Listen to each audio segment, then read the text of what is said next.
Samajwadi party के प्रवक्ता और पूर्व मंत्री अभिषेक मिश्रा ने लाइव 24 के संवाददाता अंजलि सिंह से खास बातचीत की। इस दौरान अभिषेक मिश्रा ने योगी सरकार को आड़े हाथों लिया और सरकार के कामकाज पर सवाल खड़े किए।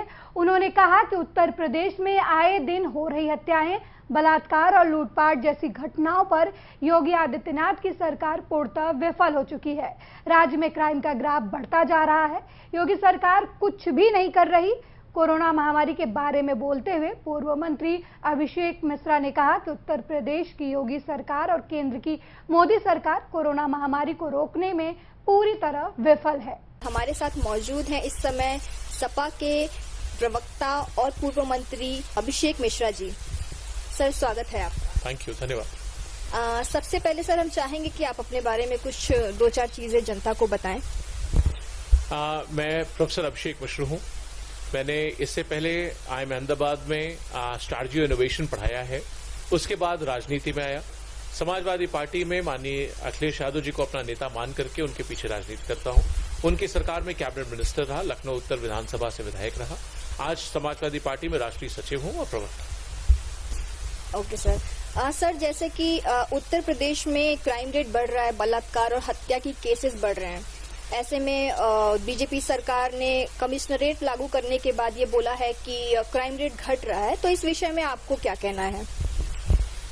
देखिए, एनसीआरबी का जो डेटा है, नेशनल क्राइम रिकॉर्ड ब्यूरो का, जो कि भारत सरकार की संस्था है, माननीय गृह मंत्री जी के डायरेक्ट कंट्रोल के अंडर की संस्था है, उसका जितना डेटा आया है उसके हिसाब से लगातार उत्तर प्रदेश में जब से भारतीय जनता पार्टी की सरकार बनी है तब से, चाहे उसमें क्राइम अगेंस्ट वुमेन की बात हो, क्राइम अगेंस्ट एल्डरली की बात हो, क्राइम अगेंस्ट चिल्ड्रन की बात हो, हर फ्रंट पे सिचुएशन खराब हुई है। सारे फ्रंट्स पे तो आप किडनैपिंग के भी आपने घटनाएं देखी होंगी, किस तरीके से महीनों किडनैपिंग की घटनाएं चल रही। भारतीय जनता पार्टी के जिला मंत्री किडनैपिंग कर रहा है।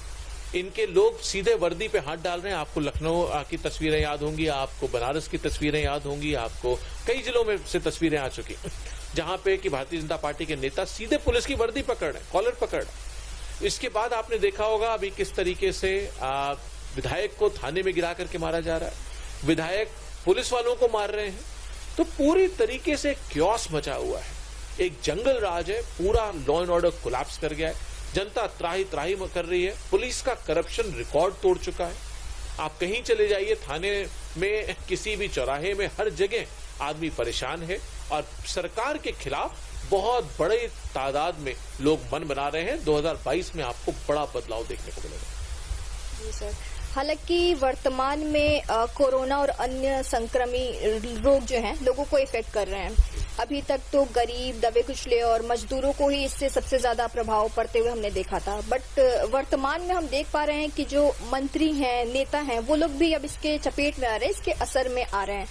तो क्या और बदलाव करके इन रोगों को रोकथाम किया जा सकता था, या किस तरीके से इसको और अच्छे से रोका जा सकता था? नहीं, मुझे लगता है कोरोना वायरस को बताना चाहिए कि भारतीय जनता पार्टी के लोग हैं, बहुत खतरनाक है।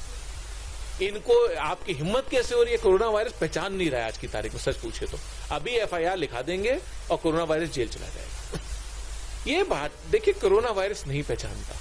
ये इनकी जो हेल्थ एंड मेडिसिन है, जो इनका जो प्रिवेंशन की बात है, प्रिवेंटिव मेडिसिन की बात है, कम्युनिटी मेडिसिन की बात है, हेल्थ की बात है, हेल्थ पॉलिसीज की बात है, जो PPE किट्स की बात है, चाहे RT-PCR टेस्टिंग की बात है, इन्होंने न कोई तैयारी की, न कोई प्रायोरिटाइजेशन किया, न रिसोर्स एलोकेशन किया, न उस पर कॉम्पिटेंट टीम लगाई। आज भी कॉम्पिटेंट टीम उस पर काम नहीं कर रही। इनके जितने एडवाइजर्स की टीम, उसमें कोई डॉक्टर नहीं है। तो ये हर चीज को बहुत लाइटली लेते हैं। आपको याद होगा माननीय प्रधानमंत्री जी ने कहा था कि 18 दिन में महाभारत की लड़ाई जीती गई, हम मुझे 21 दिन दे दीजिए। कहां गए वो 21 दिन? आज 5-6 गुना 21 दिन बीत चुके हैं। आपको याद होगा, मुझे याद आता है डिमोनेटाइजेशन की लड़ाई हुई थी, ऐसे ही इन्होंने बताया था कि 30 दिन दे दीजिए, करप्शन खत्म, नक्सलिज्म खत्म, टेररिज्म खत्म, ब्लैक मनी खत्म, बेईमानी खत्म, हो गई खत्म। तो इन्हें इनके कथनी और करनी में बहुत बड़ा अंतर है। इन्हें कुछ नहीं करना, इन्हें सिर्फ लोगों को लड़ाना है, धर्म और जाति के नाम पे ले जाना है। जब कुछ काम नहीं पड़े तो पाकिस्तान की बात है। इन्हें सिर्फ इतना आता है, इन्हें गवर्नेंस से कोई मतलब नहीं, इन्हें एजुकेशन से मतलब नहीं, इन्हें एम्प्लॉयमेंट से मतलब नहीं, इन्हें हेल्थ से मतलब नहीं, इन्हें साइंस एंड टेक्नोलॉजी से मतलब नहीं, इन्हें रोजगार से मतलब नहीं, किसान से मतलब नहीं, नौजवान से मतलब नहीं, बच्चियों और बेटियों से मतलब नहीं, सुरक्षा और स्वास्थ्य से मतलब नहीं। बहुत इससे खराब सरकार मुझे नहीं लगता उत्तर प्रदेश में कभी बनेगी।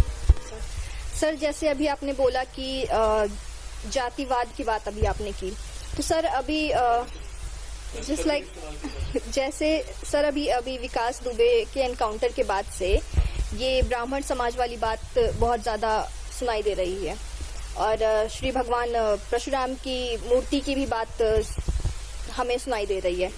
तो सर ये कब तक ऐसे जातिवाद पे पॉलिटिक्स होगा और ठाकुरवाद और ये ब्राह्मण समाज, इन बातों को लेकर के पॉलिटिक्स होगा? सर विकास की बात कब होगी, रोजगार की बात कब होगी, ये मैं जानना चाहती हूँ। कब तक इसी तरीके से सुनाई देगा कि ये जाति वो जाति? नहीं, आप भारतीय जनता पार्टी का जो 5 लाख का विकास था उसकी बात पूछ रहे हैं, किसी और विकास की बात कर रहे हैं? सर मैं जो सुन पा रही हूँ जो है कि ब्राह्मण, जी जी जी, भाजपा ने जिसको 5 लाख का बनाया विकास, वो तो मारा गया अभी एनकाउंटर में, हमने सबने देखा। अब वो सुप्रीम कोर्ट ने भी उस पर कमेंट किए हैं, तो ऑनरेबल सुप्रीम कोर्ट जब कमेंट कर रहा है, जब ऑनरेबल सुप्रीम कोर्ट सवाल उठा रहा है, पुराने फेक एनकाउंटर के केस पे भी सुप्रीम कोर्ट ने सजा दी है, लोगों को जेल भेज दिया पुलिस वालों को, तो उस पर मेरी तो बिसाती क्या ऑनरेबल सुप्रीम कोर्ट के सामने? सुप्रीम कोर्ट सब कुछ कह रहा है। सुप्रीम कोर्ट ने यहां तक कह दिया कि मुख्यमंत्री ने और डिप्टी चीफ मिनिस्टर ने और इनके मंत्रियों ने जो बयान दिए थे उनको भी जांच के दायरे में रखना चाहिए। तो जब सुप्रीम कोर्ट कह रहा है तो सब कुछ सब सामने है, पूरा देश जान रहा है। मैं कुछ भी कहूं ना, तो उससे फर्क नहीं पड़ता, पूरा उत्तर प्रदेश समझ गया है वहां क्या हुआ और ये लोग क्या कर रहे हैं। सर लेकिन हम देख पा रहे हैं कि वर्तमान की राजनीति जातिवाद से ज्यादा घिरी हुई है। विकास और रोजगार और अन्य इस तरीके के मुद्दों पे कोई बात करना ही नहीं चाहता। तो इस विषय में मैं आपसे थोड़ी सी जानकारी चाहती हूँ। देखिए, समाजवादी पार्टी वो पार्टी है जिसने चुनाव लड़ा था विकास के मुद्दे पे और बात कही थी काम बोलता है। जब ये लोग, मैं आपको बता रहा हूं, इनका शीर्ष नेतृत्व भारतीय जनता पार्टी का जब मंदिर और मस्जिद की बात कर रहा था, जब भारतीय जनता पार्टी का शीर्ष नेतृत्व ईद, बकरीद और दिवाली की बात कर रहा था, रमजान की बात कर रहा था, कब्रिस्तान और शमशान की बात कर रहा था, जब वो पाकिस्तान की बात कर रहे थे, तब हम लोग काम की बात कर रहे थे। ये समाजवादी पार्टी ने इस मुद्दे पर चुनाव लड़ा। हमारी अपनी पहचान हमने काम पे बनाई। जितना काम समाजवादी पार्टी ने किया, माननीय अखिलेश यादव ने किया, जितना विकास किया, जितना डेवलपमेंट किया, जितना इंफ्रास्ट्रक्चर पे काम किया, इन्वेस्टमेंट किया, चाहे इंफ्रास्ट्रक्चर पे, चाहे ह्यूमन रिसोर्स पे, चाहे लैपटॉप डिस्ट्रीब्यूशन की बात। इनके मैनिफेस्टो में था लैपटॉप डिस्ट्रीब्यूशन, मिला क्या आज तक कभी? इनके मैनिफेस्टो में था 75 लाख रोजगार हर साल देंगे, मिले क्या किसी को? 3 करोड़, 4 साल 4 बजट आ गए इनके, 4 साल की सरकार हो रही है। इन्होंने कहा था 15 दिन में हम उत्तर प्रदेश के गन्ना किसानों का पैसा माफ कर देंगे, वापस दिला देंगे। आज भी 15,000 करोड़ रुपए बाकी है। और गड्ढा मुक्त उत्तर प्रदेश की तो खैर बात ही नहीं पूछनी चाहिए। कितनी बार माननीय मुख्यमंत्री ने घोषणा की और उसकी सच्चाई आप मेरे घर के बाहर निकल जाइए, आपको दिख जाएगी। तो इन्हें करना कुछ नहीं है। समाजवादी पार्टी काम पे विश्वास करती है। हमने काम किया था, काम कर रहे हैं और मौका उत्तर प्रदेश की सरकार हमको देने जा रही है। आज तक जैसा काम किया तो उससे अच्छा काम करके दिखाएंगे। बहुत बहुत धन्यवाद सर। तो हमारे साथ थे सपा के प्रवक्ता अभिषेक मिश्रा जी। मैं अंजलि सिंह, लाइव 24 लखनऊ। 100% प्लेसमेंट के साथ हम देंगे आपको मौका। Live 24 media institute, admission open. Registration के लिए कॉल करें 9560464170।